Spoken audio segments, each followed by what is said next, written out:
While we are fighting against evil as born-again believers and Christians, we are doing a couple of things. We are basically functioning as heirs of the King. That's our true title.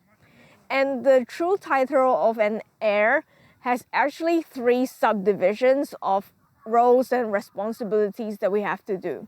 I don't mean the roles and responsibilities in terms of like official titles.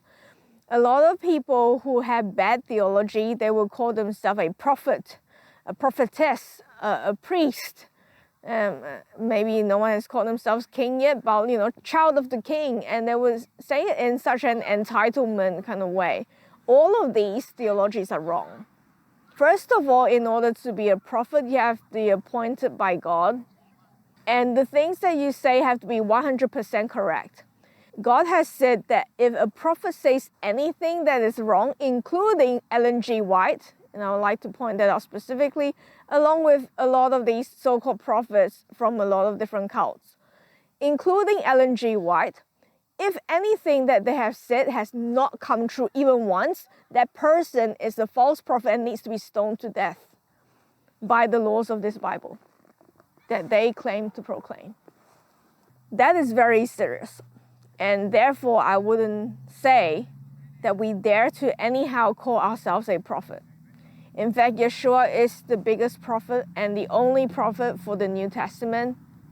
I believe that ever since Yeshua came, the role of prophet, priest, and king officially have been put together into his own self, and there are no official prophet, priest, and king in the biblical sense anymore, apart from Yeshua himself.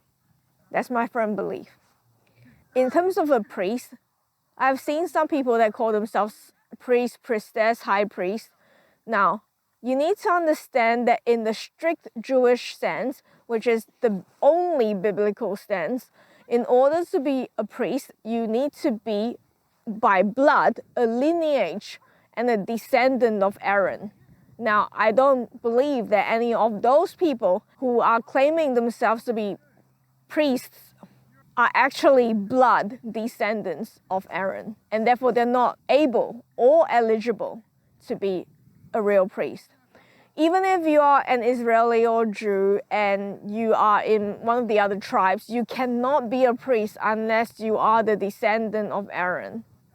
And specifically, there is one part of Aaron's descendants that when the whole congregation went against God, they were the ones who stuck with God, and therefore through their descendants, they were allowed to continue the priesthood. That's how strict God is with regards to these things. And I feel like just not many people talk about this severity side of God that is very strict, and it's either his way or no way. Like when God instructed Moses to build the tabernacle, he said, do the exact measurements, exactly as I showed you, of the image of heaven's temple. Use the same image of heaven that I have superimposed onto you here for your temple here on earth. Exactly the same measurements. God is very precise. He's an architect. He's also creator. He's God. He's king. And he has the authority to decide how everything is.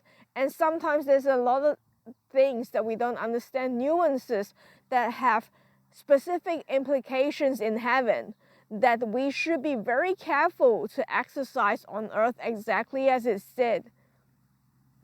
And therefore the Jews, even if they get a word wrong, when they're copying the Bible, they have to stand up, they roll the scroll, they put it away, and then they start from a new one.